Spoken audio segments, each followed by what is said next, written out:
Welcome to Who's Really the Boss podcast. I'm Rachel Dillon, and along with my husband, Marcus Dillon, we share the joys and challenges of leading a $3 million accounting firm together.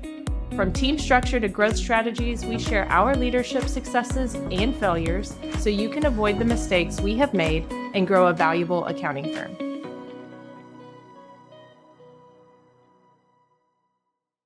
Welcome back to another episode of Who's Really the Boss podcast. Hey, thanks for having me back. We are excited to have a guest with us. We have John Randolph. Welcome, John. Hey, how are you guys doing? I'm excited to be here with you guys and talk to you a little bit about your business and our business and everything going on in the staffing world as it pertains to accounting. Absolutely. Thanks for being here, man. So, John, give us a little self-intro because we actually have come to know you a lot more really recently. So give us self-intro of who you are, and you can share as much or as little as you'd like. So that's always kind of a loaded question. Husband, 28 years, dad of two girls that are amazing young women. My wife and I used to joke when our kids were little and say that, you're doing a halfway decent job if other adults enjoy being around your kids. And now that our kids are grown, we get grief when we don't invite them somewhere. And so we've changed that saying and flipped it a little bit and say, you did half a decent job if your adult children enjoy being around you. So we enjoy the fact that we get to be around our little girls. I say little girls, grown women now, but I've owned Benaiah Consulting Group as it sits as the business it is today for 8 years. We focus strictly on partnering with what I refer to as locally owned, small to mid-size CPA firms, advisory firms, and consulting firms. So love the niche that we're in, love the people that we deal with, because just like you guys, you're small business owners just like I am. Love the fact that we can provide the type of solutions we can provide to firms like you guys and not worry about, hey, how's this going to fit into our business plan? What about the other big Fortune 500 clients or big four firms? We are narrowly focused on solving the problems of firms like you. Well, John, can I ask you one more question about the name of your business, about Benaiah Consulting Group? Can you tell me a little bit about where did the Benaiah come from? Absolutely. So the way that I tell the story is in the Old Testament, when you get into the book of 2 Samuel, it starts talking about David's mighty men. And David, in effect, had what we would refer to today as his own Secret Service. So David had his Secret Service detail. And the head of David's Secret Service detail, if you will, was a guy by the name of Benaiah. And it doesn't list a lot in Scripture about Benaiah, but there's about 4 or 5 references to Benaiah. But the first one is one of the feats that he accomplished was he chased a lion into a pit on a snowy day and killed it with his bare hands. Through that process, I read a book called In a Pit with a Lion on a Snowy Day. And it is about chasing lions in your life. And instead of turning and running when things get tough, digging in, leaning into God, and figuring out a way to come up with a solution. So that's how the name of the firm came into play, was through that book and through that scripture. Were you wrestling with some lions at that time? At that point in life, Marcus, I was wrestling with some serious lions. Nice. I think we all go through phases of life where we do that. Yeah, it's good stuff. I think that's going to be added to my bookshelf, right? In the next, for my coming up reads. That's good. Yes. And then tell me, before we get started, we like to always ask our guests the best piece of advice they've ever been given.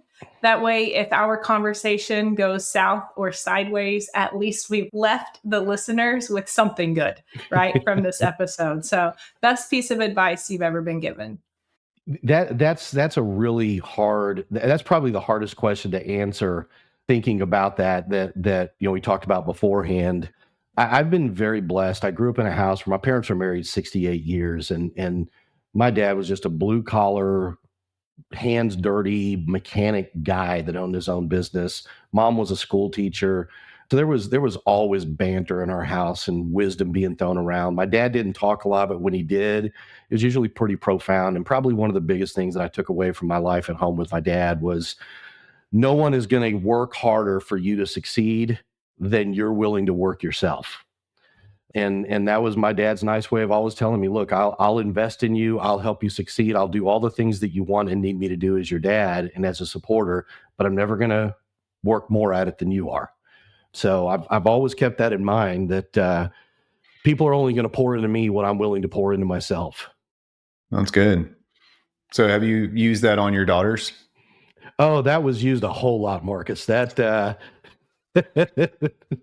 there's a lot of Lloydisms, as my daughters have come to call them, that they had thrown at them from me, from my dad. So that's awesome.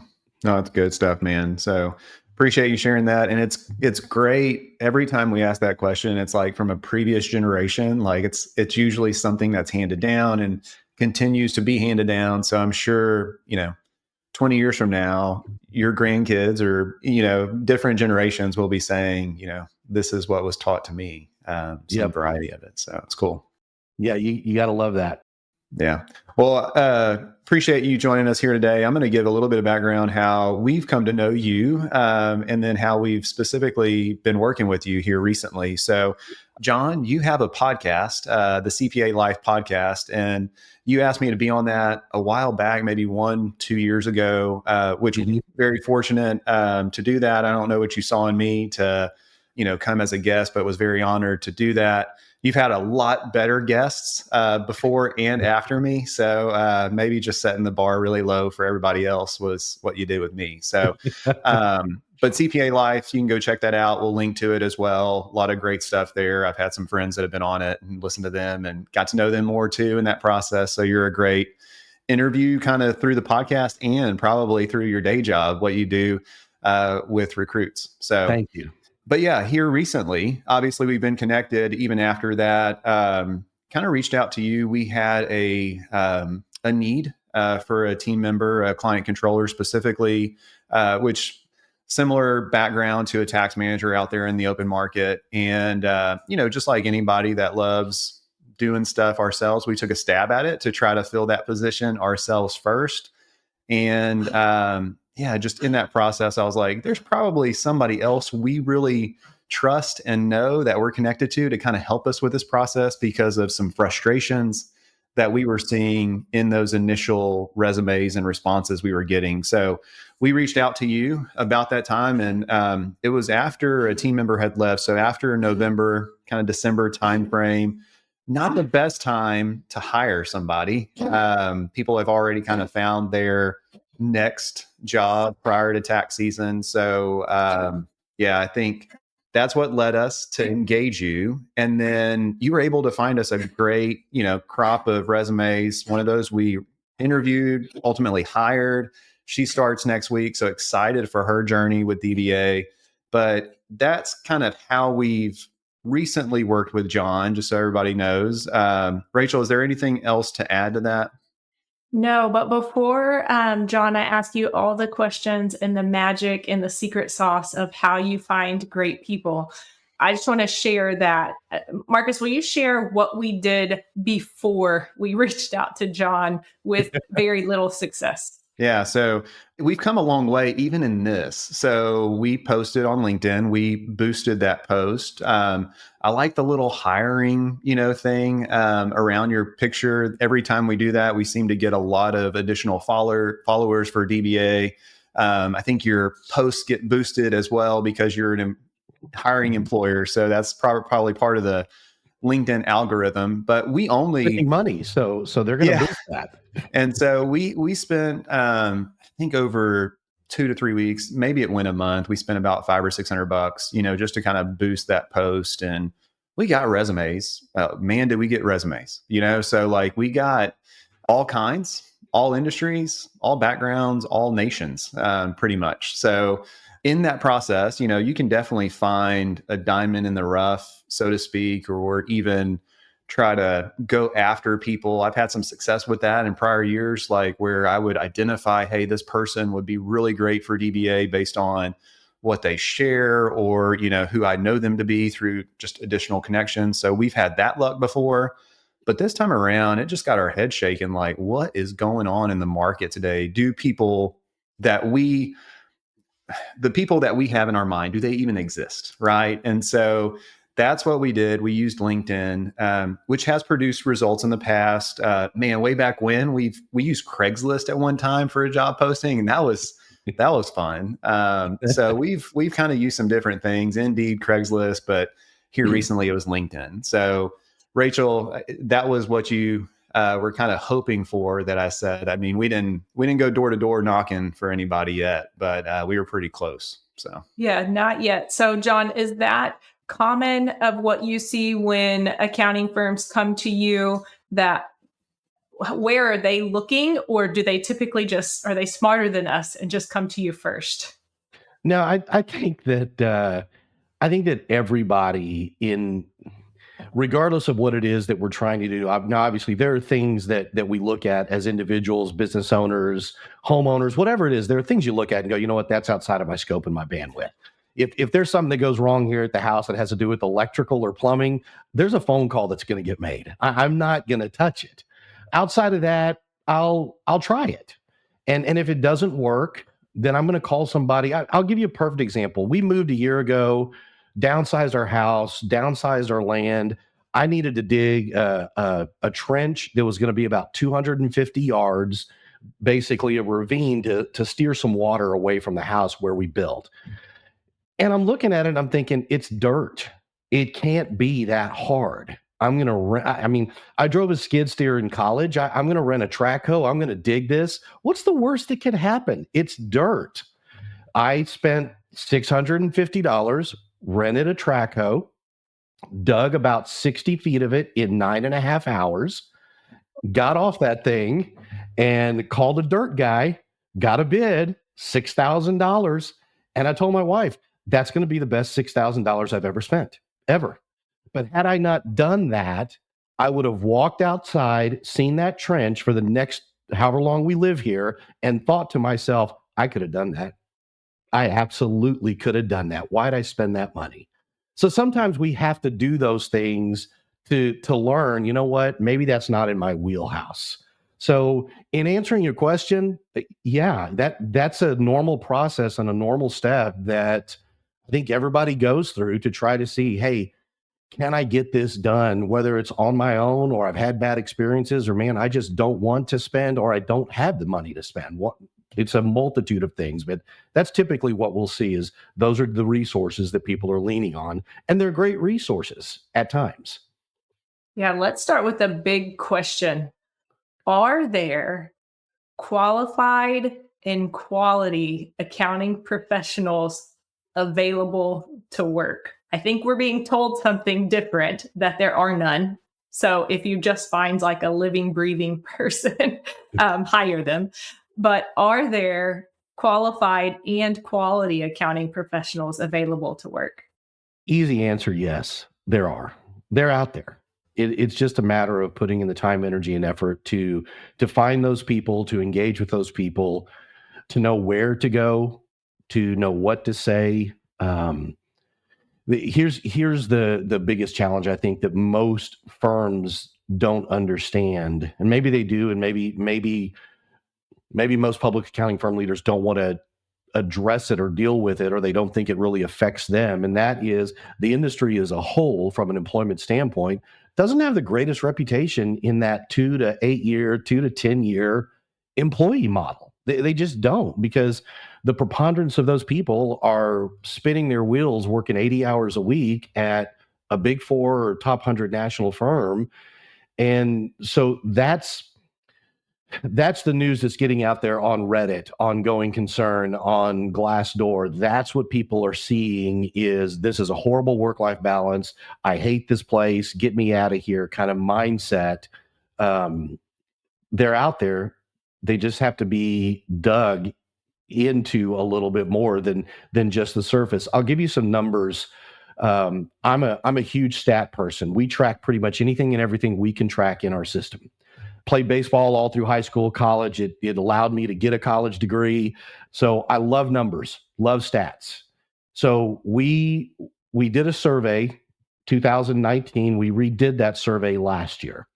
One simple question. We sent it to 600 people. The first year we got, I think, 560, 550 responses, a little over 600 people. This time we got about 460 responses. But the question was real simple. If you have made a job change, and this was only sent to people with a public accounting background, if you've made a job change in the last 18 to 24 months, or you're contemplating making a job change in the next 18 to 24 months, did you or would you respond to a job posting from another CPA firm? In 2019, 83% of the people said they did not or would not. In 2024, 78% of the people said they did not or they would not. So we're getting better. We're getting better. But again, I like to take that and put it in real live numbers. If there's 10 people that are qualified for a job that someone posts, qualified, forget whether they're interested, they're just qualified. 7 to 8 of them are never even going to send their resume in. That leaves 2 to 3. That's it. 2 to 3 that are going to raise their hand and say, hey, I'd like to know more. Yeah. I think that like data, I love that. And I'm going to ask you about some other data that you shared here recently in a post. But I think first, so people do exist, like even they're out there. Part of it, and you may speak to this, like what we see is when we test, like even our team and do some just general testing, Enneagram or things like that to learn more about ourselves and each other, how we work better together. A lot of accountants are loyalists, right? And so a lot of accountants live through and you get calloused and you, sometime in your career, you wore those hours or those nights as a badge of honor, but maybe not your whole career, right? And so we see a lot of loyalists. And I know that whenever you and I were talking about like, hey, what would it look like to get some help on placing someone in this role? You went through like how you identify people who could even be looking potentially for a change or have recently had a change and maybe it wasn't the change that they thought it was going to be. Could you give a little bit of background about that process, what you and your team do to even like go find or go touch those qualified people, like you said, people with public accounting backgrounds that have actually worked in accounting? So I think that one of the things that gives us a little bit of an advantage in the space that we play in is this is all that we do. And while that may not seem like it's that big of a deal, it's huge. I spent, Marcus, Rachel, I spent half my career with 2 large national recruiting firms that are known for their accounting finance practices. And when you've got sitting on your desk a job rec that is from a staff accountant at a manufacturing company to a financial analyst at a bank to a senior auditor at a public accounting firm and a CFO at a $100 million manufacturing company, and that's just 4 or 5 of the 30 that you have sitting on your desk. And when you multiply that to a team of 5 to 8 to 10 people, now you've got 50 to 100 job recs that you're juggling as a team. You're speaking to anybody and everybody that's got a background in accounting. And you're doing that from the process of, let's face it, sales. So you're gonna shoot at the closest targets and the lowest hanging fruit. And so if, again, a stat I'll give you, 83% of the conversations we have with people, somewhere in the first 10 minutes, we are told, I hate what I do. Get me out of here. I don't want to be in public accounting. So if I'm sitting at another recruiting firm and I've got 30, 40, 50, 60 open recs sitting on my desk, plus what's on my teammate's desk, and somebody says in the first 10 minutes, I hate public accounting, get me out of here, the response is, hey, not a problem, because I've got 50 to 70 other jobs that have nothing to do with public accounting. Let's talk about those. In our business, all we do is public accounting. That's it.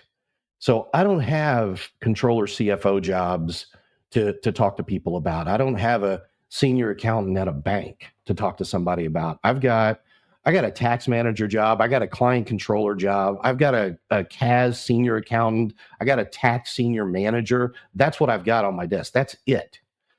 So we are spending all day long reaching out and engaging with people in that space. We are sending emails. We are sending in-mails on LinkedIn. We are farming our database. We've got anywhere from somewhere in the neighborhood of 250 to 300 messages that are going out on a daily basis to people, just touching base. And with AI today and with technology today, we can personalize that to a pretty nth degree. It's not like it was even a year ago. There is stuff that we can do in that creates a lot of personalization through the conversations that we're having and documenting and information that we're pulling offline on people. So we can we just want to engage. We just want to get a response. Because if I can get people to start talking, then I can start, pulling on that thread just a little bit. And it may not bear fruit for us today. It may not bear fruit for 6 months to a year. It may not be for 4 years. But we're going to continue to pull on that thread. We're going to continue to engage with that person. We're going to continue to talk to that person, because there's going to be opportunities that may check the right boxes that we've been able to learn about what's important to them. And a lot of times we'll have people say to us that we reach out to, hey, now's not a good time. Hey, that sounds like a great opportunity, but I'm happy where I'm at. We're going to do everything that we can to continue to stay in front of those people on a consistent basis. Yeah. I'm sure Rachel has something to say, but one quick question, because we talked about loyalists and you just mentioned people that say, I'm not in a position to change. How silent does it go from January through April? It's pretty silent from a proactive perspective. It's funny because the way that we design our outbound engagement it's pretty high. Throughout the year, it ebbs and flows, but it's pretty high in November, gets higher in December, gets a little higher in January, and then we start tapering off. And we're virtually non-existent in someone's emails, text messages, anywhere that we don't have a relationship already. We are silent because I know that I am the last person. Whether it's someone that's hiring or somebody that's looking to make a job change, I'm the last person they have mental bandwidth for. So we try to be respectful of that. But even when we're reaching out to people with the stuff that we're doing, our response rate from people coming back, even if that response rate is, hey, thanks, I'm busy, our response rate is less than about 2.5% in the month from about mid-March till around the week before the 15th. Week before the 15th, we start to see a little bit more engagement pick up. Yeah. They're just watching stuff, making sure nothing blows up from a filing submission standpoint. Yeah, and they're like, that was brutal. Or they're running like crazy in that last week, and at 2:00 in the morning when they're shutting down their computer, they're thinking, let me just see what might be out there, because I'm dying right now. A glimmer of hope to get through the week, right? Exactly. Yeah, I think that's prime opportunity when people are at that breaking point of, I'm never doing this again. That pain gets greater than the pain of staying the same gets greater than the pain of even entertaining a different solution or a different opportunity. So absolutely. I feel like, yeah, definitely there's a little window in there right at the end before the deadline. And then a few days after, and then something happens and they start to forget day by day how brutal it actually was during those first couple of months, and ask us how we know. We played that game for a few years in a row ourselves with what we were willing to sacrifice and take on and say yes to, because it's just for a few weeks, and then it'll get better. Thankfully, we no longer operate that way. So tell me, John, you mentioned that, the candidates that you're talking to, or prospective candidates that you're talking to, they'll latch on to something. What are some of those things that candidates latch onto that gets them excited enough to continue exploring an opportunity? Rachel, it's really not rocket science. When we talk to candidates and we hear that, get me out of here, don't want to do this, what we'll typically ask candidates at that point, we don't tell them, hey, this is, sorry, all we do is public accounting, so we have nothing to talk to you about. What we do is we'll dig into why. What is it about what you're doing that is just so horrific? What's got you to this point? We hear the exact same answers for the most part, just said differently. So a lot the same ways, but we hear the same answer, the same 4 or 5 answers. Number one is work-life balance. I don't have a life. My hours are ridiculous. I'm micromanaged, billable hours, utilization, realization issues. I hate filling out timesheets. I hate that it's never enough. I'm just a cog in the machine is all I am. So we hear a lot of the same things, and then we'll talk to them about what do you like about what you do? You've been there 2 years, 5 years, 8 years, 10 years. You've been in the industry that long, whatever it may be.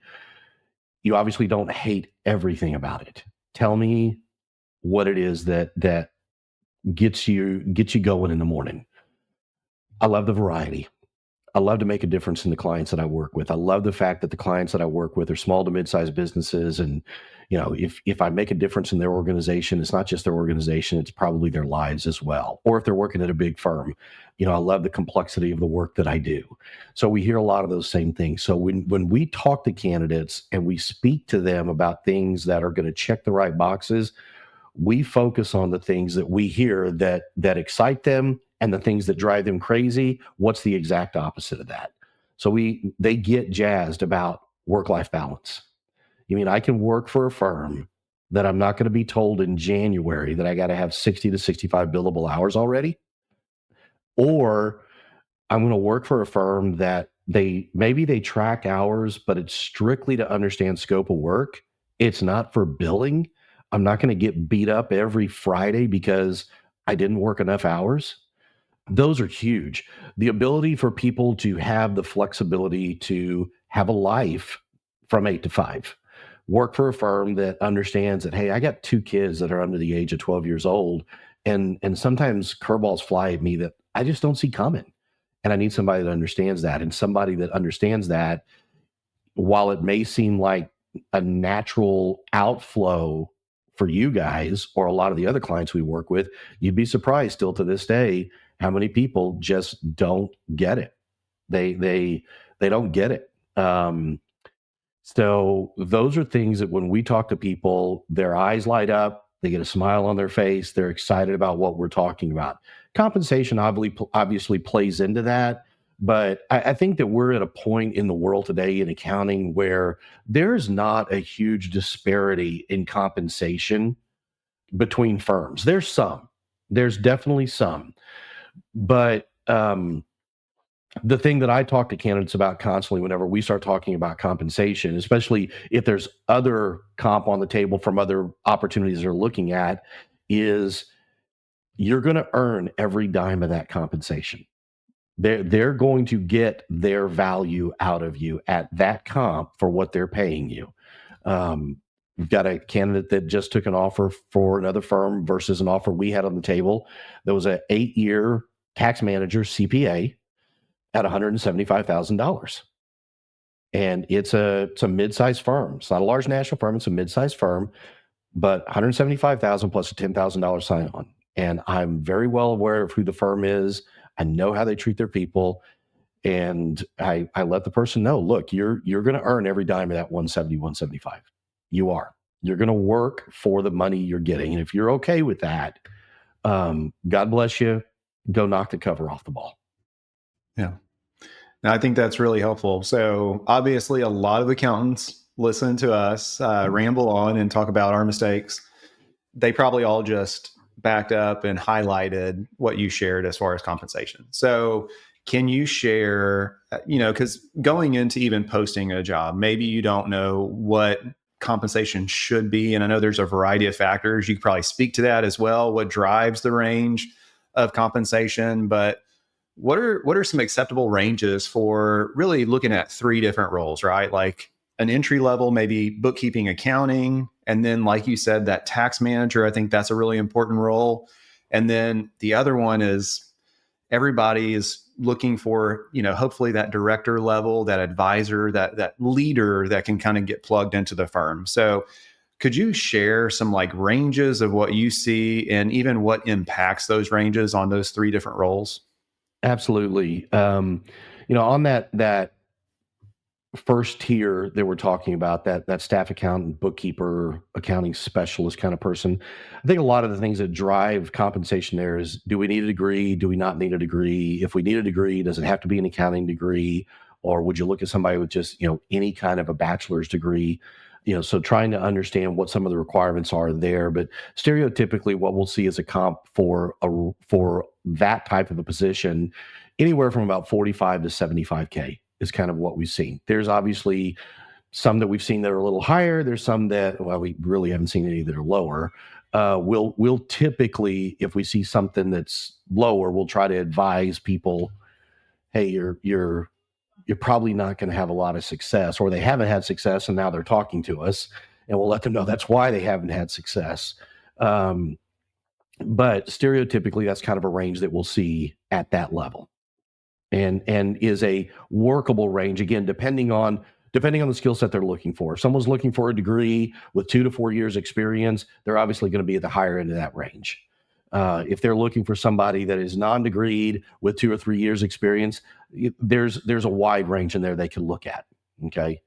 At that manager level, there's a pretty big window there.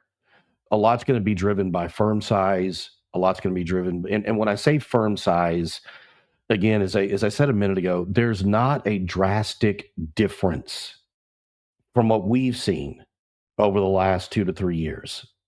There's not a drastic difference in compensation once you start getting at a manager level and above. Now you start getting at partner level, principal level. Yeah, there's gets to be some differences there because maybe there's a few more dollars to work with that are incentive based. But at that tax manager level, we're seeing anywhere from, here's the best way to answer that question. If I talk to a client and they said they're looking for a tax manager and the compensation was under $90,000, we'd be really hard pressed to find somebody, even if we were looking for somebody that wasn't certified yet. So at least 90,000 is kind of where we're advising clients they need to be from a manager perspective. And that comp range could go all the way up to 150, 160. Again, depending on the size of the firm, the complexity of the work, different variables are going to come into play there. But that's kind of what we're seeing. That's a workable comp range that we feel like we can bring value to the table with a client. At that advisor level, that senior manager, director level of a person, again, depending on the size of the firm, we're going to be looking for a client that's compensating anywhere from about 130, 140 and north of that is where we would need to see compensation to be competitive. And again, a lot of it just depends on size of the firm. Some of it becomes in that level. Some of it does become geography. We've got a client that's in Buffalo, New York, that just hired a senior manager over their trust and estate group through us. Comp range we were at was a little bit north of 200. We were looking at people with comparable experience in New York City, and those guys were making 350 to 400,000. And my advice to those guys was, hey, stay working in New York City because you're not going to make that outside of New York City unless you work for a firm based in probably San Francisco or LA or maybe Seattle. Yeah. You're going to give a lot of that back in taxes. Absolutely. To the variety of different taxing authorities there. That's really helpful, those ranges. There was a lady that I spoke with, ironically, for y'all's role, that had the background that we were looking for, had all of the things that check the right boxes. She's in LA. She was looking, she was not going to budge off 170, 175 base. And I told her, I said, look, I'm going to be honest with you. In the market you're in, you're worth every dime you're asking for. I can't sit here and tell you that you're not going to get it. You're probably going to get it from somebody. I just don't have that on the roles that I'm working on right now, based on the level of experience she had and what she brought to the table. But in the marketplace she was in, LA, if she looked at San Diego or San Francisco, she'd probably get what she was looking for. Yeah.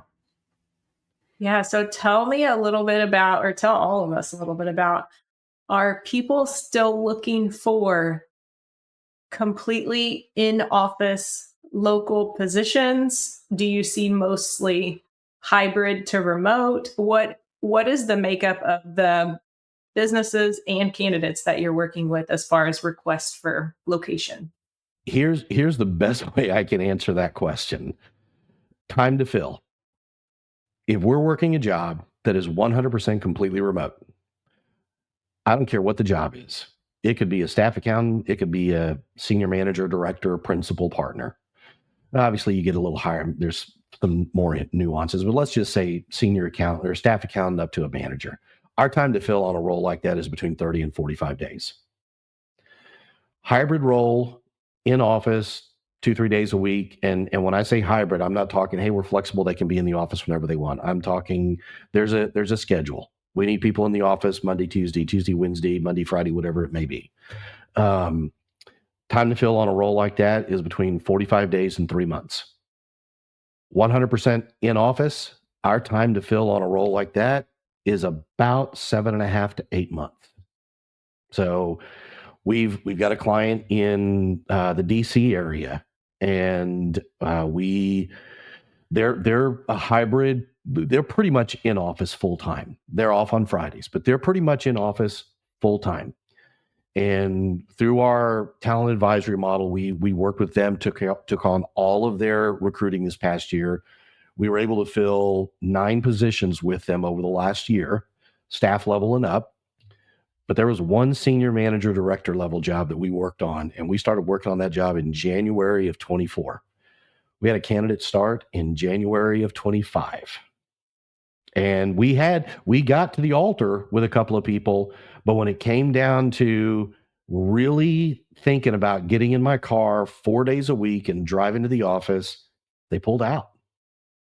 Are there any other, I'll call them red flags, but kind of that gives a candidate pause? So you've kind of presented this opportunity with a company. Maybe they've had a discovery call with them. Is there anything that they start to get cold feet or give pause, like, I don't know if I want to proceed with this company? I think probably the biggest thing that we see there is a slow process. People want to work for people that are decisive, that know how to make decisions. You know, we always tell candidates, everything you do in this process is a part of the interview process. Everything you do. Well, that sword has 2 sides to it. Everything that you do as a business owner and a business leader is a part of the interview process. And if things get delayed, if there's no communication, if things just drag on, that's a red flag. We try to get clients to understand, when you interview people, you need to approach the end of that interview with one of 3 very simple thoughts in mind. 1, hire, meaning if it's up to me completely, we're hiring this person. Now, there may be other steps in the process, and we're going to expedite those and move those along, but hire. Or no, not hire. We're passing. They don't fit.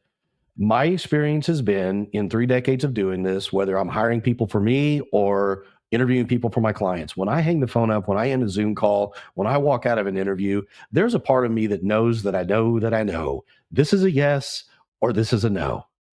Now, there is a small percentage that I'm not sure. And if that's where we fall, then let's figure out, what do we need so that we are sure? Do we need an interview? Do we need more data on the person? Do we need an assessment done? What has to happen to get us to either hire or don't hire?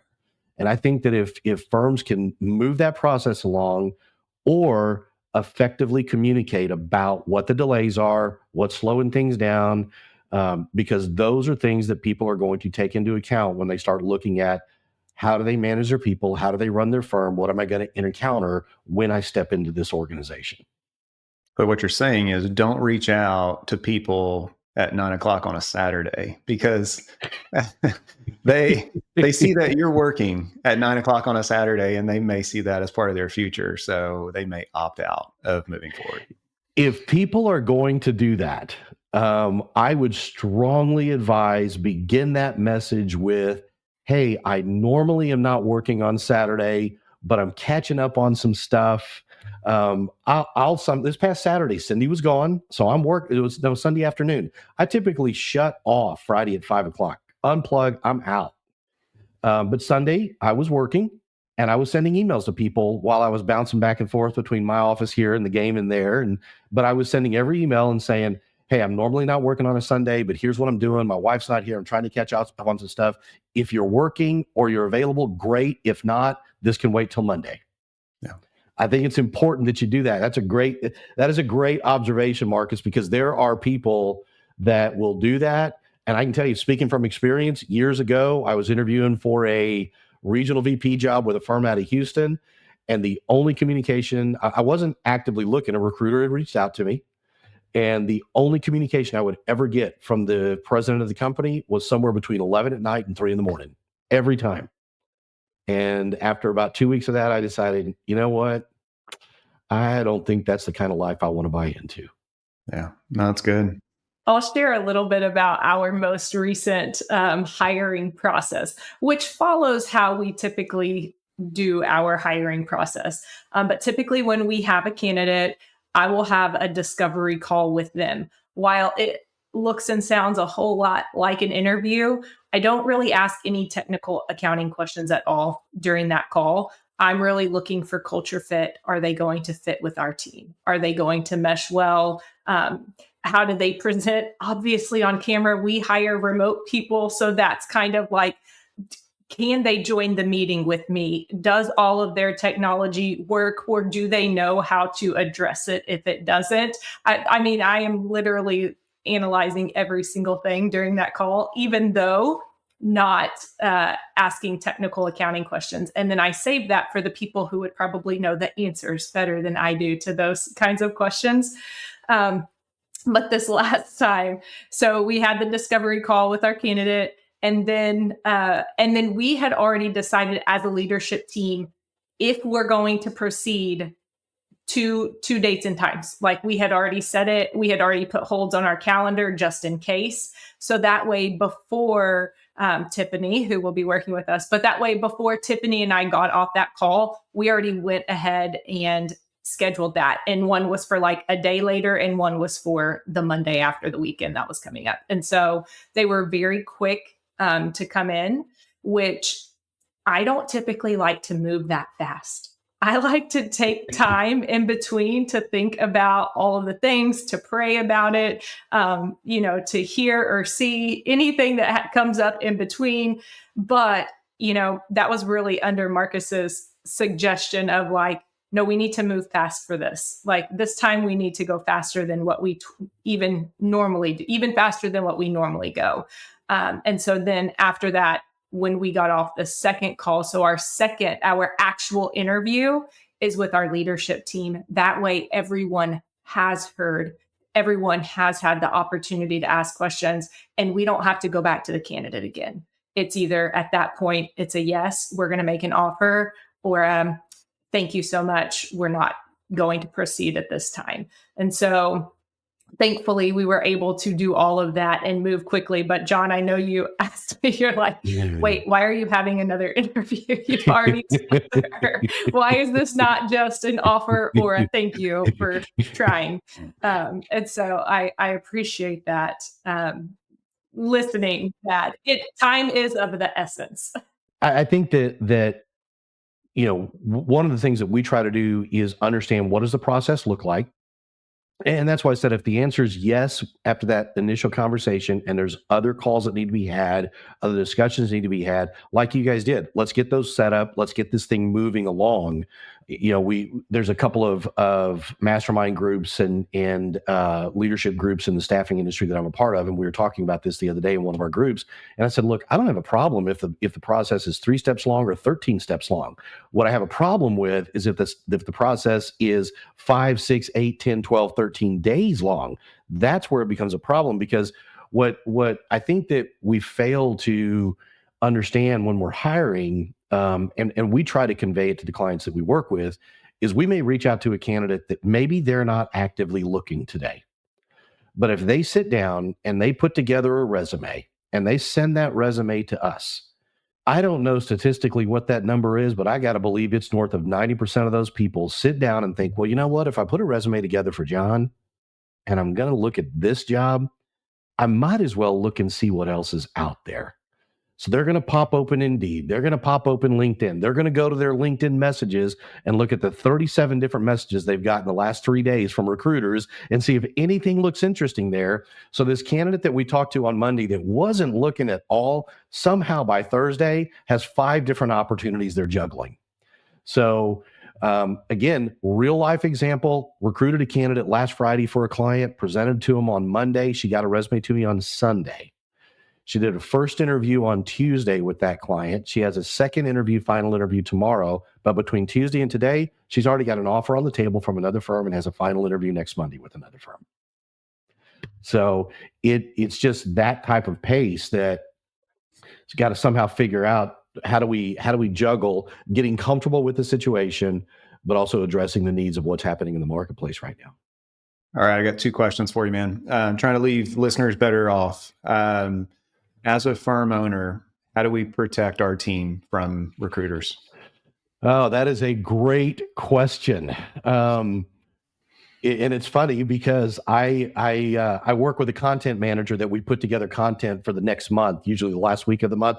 And I was on that call before this one. And one of the things that we talked about was exactly that subject. I think probably one of the biggest things that firm owners can do to create an environment and a culture that they are putting up roadblocks from firms like ours. Open, honest, candid communication. I think one of the things that people need to understand is people don't leave because of compensation. People don't leave because something bad happened yesterday. They leave because there's been a compiling of things that have brought them to this point.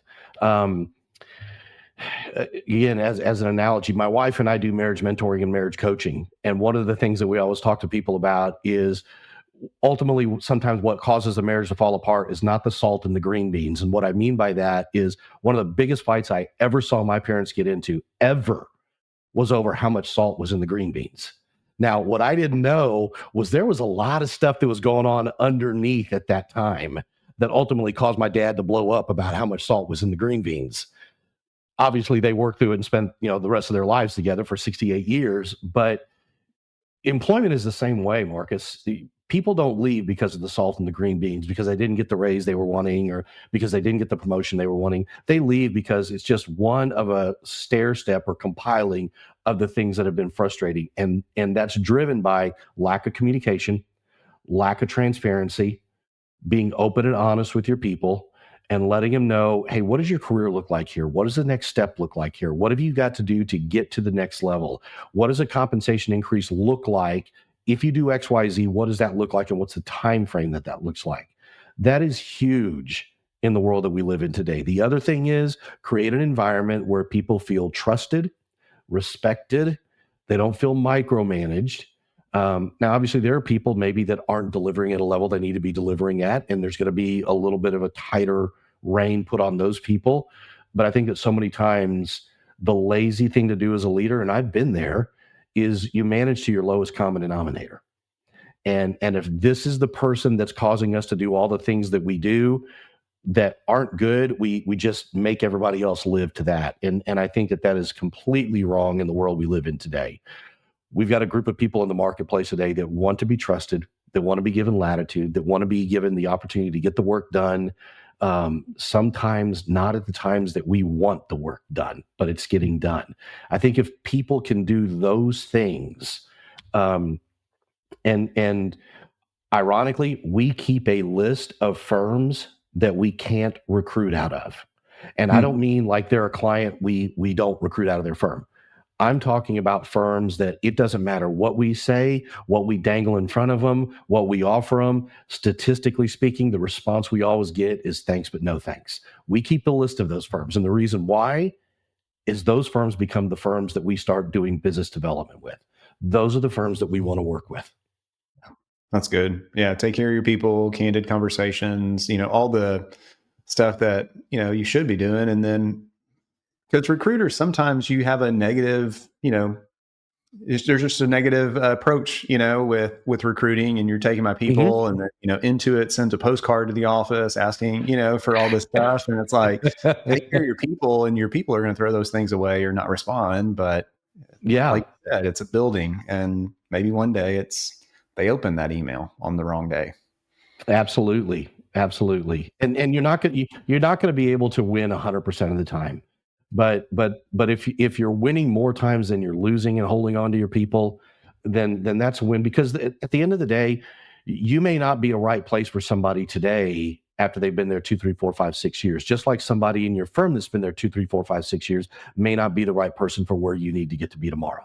Yep. Doesn't make them a bad person, doesn't make you a bad place. It's just not a good fit any longer. It may be 5 years from now, you come back together, but it's all in how we handle those situations. And do you create an environment that people want to be a part of, and you create that stickiness, that connective tissue that holds people on, to the environment. Yeah. All right. So one of my last questions, and then I'll throw it back to Rachel. For people that are going to take a stab at trying to hire themselves, right? How long before they really, like, that job posting goes stale and they really need to reach out to somebody like you that's qualified? And then how do they know when they're working with a good recruiter or not? So first part of your question, I think it really comes down to the individual and what do they value their time at. If somebody has the bandwidth to spend hours looking at resumes of Firestone tire changers, and no disparaging remark to Firestone tire changers that want to be accountants, and that's not an exaggeration. We get at least one of those a month. If you want to spend your time digging through those resumes, then albeit do it. Knock yourself out. There's a lot of time, energy, and effort that goes into that. I don't know if there's a magic answer for how long. It just really comes down to where do you place the value in your time in doing that? Do you have the bandwidth to do it? Do you have the energy and the patience level to do it? Because again, let's face it, if you're running a firm that is stereotypically what our client size is, which is about 10 to 12 employees up to 60 employees, that's our target avatar. That's the client we work with more times than not. So more times than not, you're the person as the firm owner that's doing that screening. And something tells me, you tell me if I'm wrong, something tells me you're not doing that at 2 o'clock in the afternoon or 10 o'clock in the morning on a Tuesday or a Thursday. You're doing that at 8 o'clock at night while you're trying to watch the latest episode of Friends. You're doing that on Sunday afternoon at 2 in the afternoon while you're trying to watch the AFC Championship game. That's when you're doing it. And more firms than not don't have a husband-wife duo like you guys. So a lot of times that firm owner, that firm leader is doing it while their spouse is in the back room or in the kitchen, deep breathing and sighing, shaking their head, wondering why are you doing this? So if you've got the time, energy, it doesn't matter. So somebody has boundaries in our house, and those boundaries are a little looser than the other. Someone needs to understand where those boundaries lie. That's a whole other conversation we can have outside in our marriage coaching. Okay. Yeah. There you go. So I would say a lot of it just depends on the individual. Yeah. When it comes down to how do you know if you're working with a good recruiter, to me, that's an easy answer. And that is, are you working with somebody that understands your business? You guys get that. You are a fairly niche advisory, consulting, tax advisory, accounting firm. You know who your customers are. And if customers come to you that are outside of your wheelhouse, you either dig in really deep to understand them to determine whether or not you can work with them. And then if you work with them, there's going to be more work to understand who they are. Or you're going to pass on them and say, hey, we're probably not the best resource for you today. I think that working with a recruiter is the same way. Somebody that understands your business, somebody that understands the needs of a locally owned small to mid-sized CPA firm is hyper critical. We talked to a potential brand new client that was referred to us out of Memphis the other day, and he's worked with 3 or 4 other recruiters, and he was talking about how, I'm getting CFO resumes of people that used to be tax people, or somebody that was the tax manager at company ABC, but they've been out of public accounting for 13 years. And they're doing taxes, but they're working for a $2 billion organization. They don't understand who our clients are. So as a firm owner, I think that digging into with that recruiter, hey, how much of your business makeup is in public accounting? How much of your business makeup in public accounting is outside of the top 100 CPA firms out there? What percentage of your placements last year were with locally owned small to mid-sized public accounting firms. Oh, and by the way, if this doesn't work out, what's my recourse from a financial standpoint? Because I'm not a $100 million firm. I'm a $4 million firm, $5 million firm. So cutting you a check, let's just say at $100,000, average fee is going to be $25,000 to $30,000. That's a lot of money. So when I cut that check, what's my recourse if this doesn't work out? And if that's Matt from Memphis, I owe him a text back because he was asking about it. So we're talking at 4 today, by the way. So. Good. Yeah, that's who it was. That's awesome. John, I just want you to know that we often get asked by our accounting friends, so firm owners and firm leaders in accounting firms, how do we hire? Have we ever used a recruiter? How much does it cost? Was it worth it? And even though our candidate hasn't even had their first day when we're recording this, I can say that it was 100% worth it. And I think that's a testament to you. Your character and integrity of wanting what's best both for our firm and for the candidate, because it's what's best for both of those things. Yes, there's a little incentive because if it doesn't work out, you have to start all over and look for a new candidate to fill that position. But I think honestly, even the coaching and encouragement that you provided during the process for both sides, for the candidate as well as for us, to make sure that we both got the best fit possible, was very much appreciated and very much worth. It doesn't even matter how it plays out, after that first process. The beginning, the whole process with you was top notch. And just for anybody who's wondering, would we do it again? Yes, we would do it again. Just so painless and fruitful and encouraging of an experience that we would 100% do it again. So John will make sure your information is there in case anyone else is in the same position of needing to hire candidates for that. I appreciate it. That really means a lot because we, when we started down this path in 2018, I made it very clear to my family as well as our staff and our team that we're going to work with people that are just like us. We're going to work with people that are small business owners that every single time they write a check, there's some weight to it. We're not going to work with firms that we're just one of the masses. And that means that we're probably not going to have a ton of volume from clients. That's okay. We want to make a difference one firm at a time, one person at a time. And we know that that's going to continue to build upon itself if we do that right. And we do it with everybody's best interest in mind. And it's worked. Well, thank you so much. Thank you for taking the time. Thank you for answering all of our questions and even providing more than we could have ever thought to ask. So thank you for being here and sharing what you do so well with everyone who's listening.